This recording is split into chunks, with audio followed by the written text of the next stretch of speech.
Hey everyone, what's up? So, first of all, I would just like to say thank you for all of the responses on my previous video. I genuinely didn't expect it to go down that well. I think it's on almost 2,000 views and 55 comments. I don't think I've ever gotten a video before that had such a good comment to view ratio, and it was people interacting with it and everything. But the thing that really, some child is back there in enjoying its life, making so much noise, getting in the way of my fucking YouTube video. Anyway, so however, there was something that really surprised me, and it's how divisive that video was in terms of the people that were disagreeing with each other. So for those that didn't see it, it was basically a video where I was reacting to a guy called Waffles, his rating of me. He rated me as a 4 out of 10. And the people in the comments, there was a couple people that agreed with him. There was some people that said I was like a 4.5, 5. Some people said I was a 5.5 to a 6. One guy even said that I could go up, it was around a 6 right now, and had potential to go up to a 7. So even just me, all of those comments that I got had a variety from 4 to 7. Which brings me to my first point of why these PSL, Looksmaxxers, TikTok Blackpillers, the problems that I have with them. Now, first off, I just want to say that I do consider myself Blackpilled, but more in the old school sense of like what it's really about, not these like new age TikTok guys. So my first criticism of these PSL guys are that they are overly accurate. They try and say like, oh, this guy is a 4.75 out of 10, and that's the only rating you're ever going to get for him, and he's just a 4.75. And okay, but why is he not a 4.5? Why is he not a 5?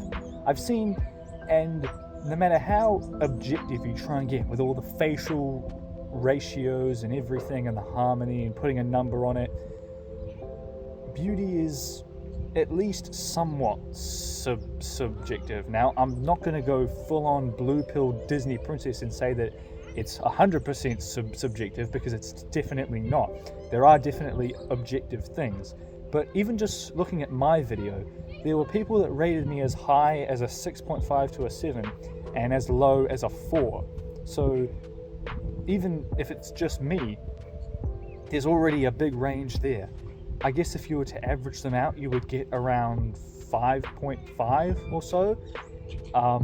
That would be an interesting experiment to run. But basically, like, yeah, and just to give a few examples, like, I've seen people say that Margot Robbie is mid. This is after the Barbie movie came out. It's like, oh, because of the facial ratios and the interpupillary distance, she's actually a 6 or a 6.5. She's actually mid. It's like, bro, Margot Robbie is like the most beautiful woman on the planet. You're telling me that she's mid. I've heard the same arguments made about Sydney Sweeney, even Angelina Jolie, because she has too much upper eyelid exposure. It's like yeah, like those things exist. But sometimes flaws are what kind of make your face, as long as you have some strengths to back them up. So that was my first point. And my second point, well, it kind of bleeds into what I was saying, is that they are way too objective about what is the perfect beauty standard. And they come up with all these catchphrases. And ever since this movement got onto TikTok, it's like they try and make it as consumable as possible.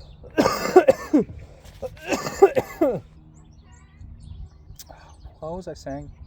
Hyper idealized. It's like, Jordan Barrett, Chico Lachowski, and yes, those guys are very good looking. But just because you don't look exactly like them doesn't mean that you don't have your own look that's going for you. And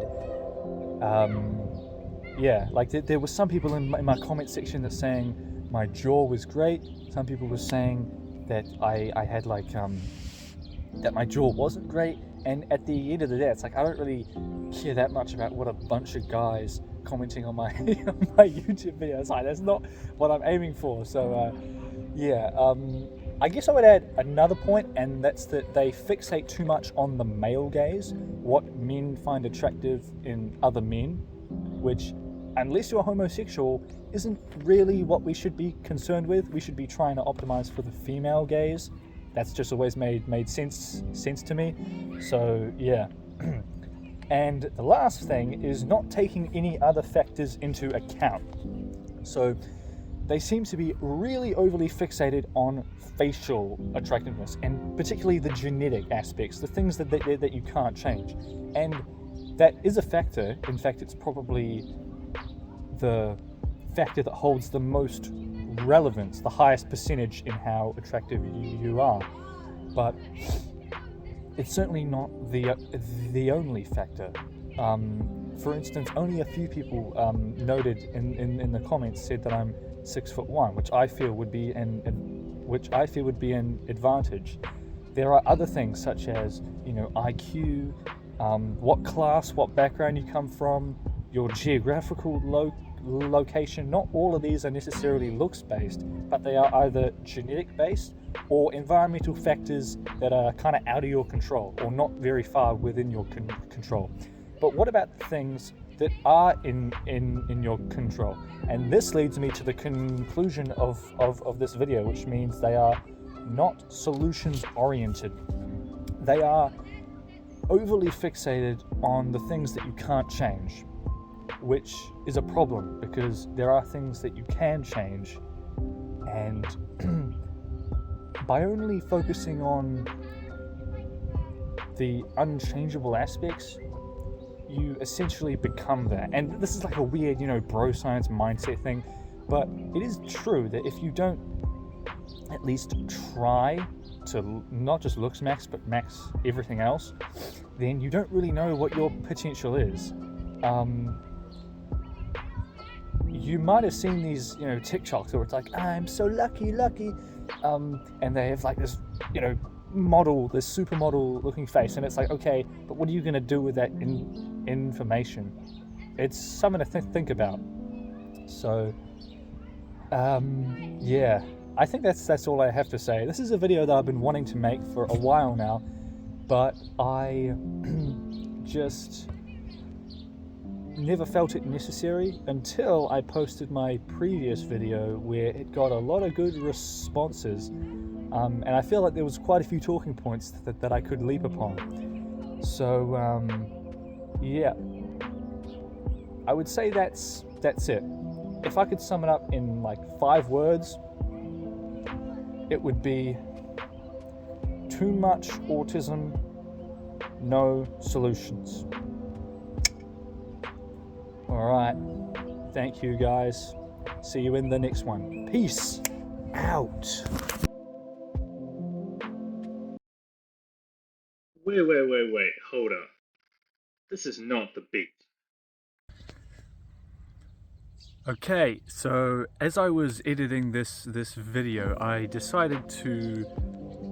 I realized that there's a couple points that I actually missed, and the first point is about facial harmony, and the fact that no one can define what it is, or to be more specific, they put a percentage point at it, like this person has 68% facial harmony.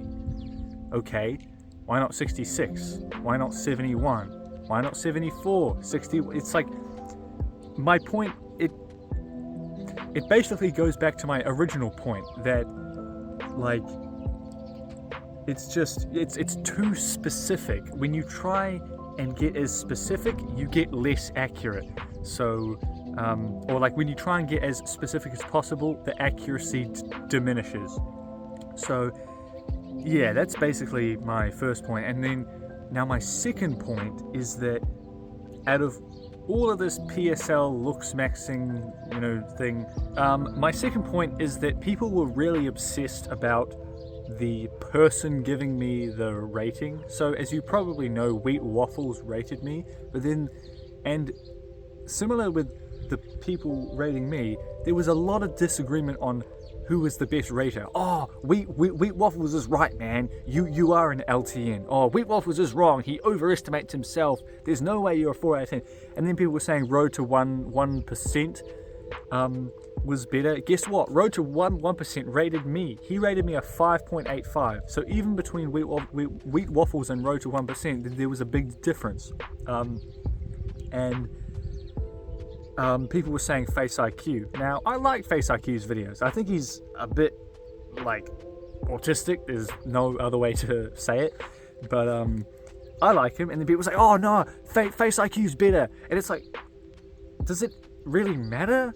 Like, well, why are you so obsessed about the male gaze? Not that there's anything wrong with that if you are. But considering that most guys are heterosexual, I feel like you're putting too much, what's it called? Value on it. So, yeah. But I think it just shows that people are going to think what they want to think. Maybe Face IQ's better, Road to 1%. Oh, and there was this one guy that said that Road to 1% had a new system and that I should get re-rated because the old system isn't accurate. And I'm not even going to bother responding to that. And my final point, just to wrap this whole thing up, is since you've discovered the BP, has your life actually gotten better? Thank you. But I gotta say, what a lovely view this is today.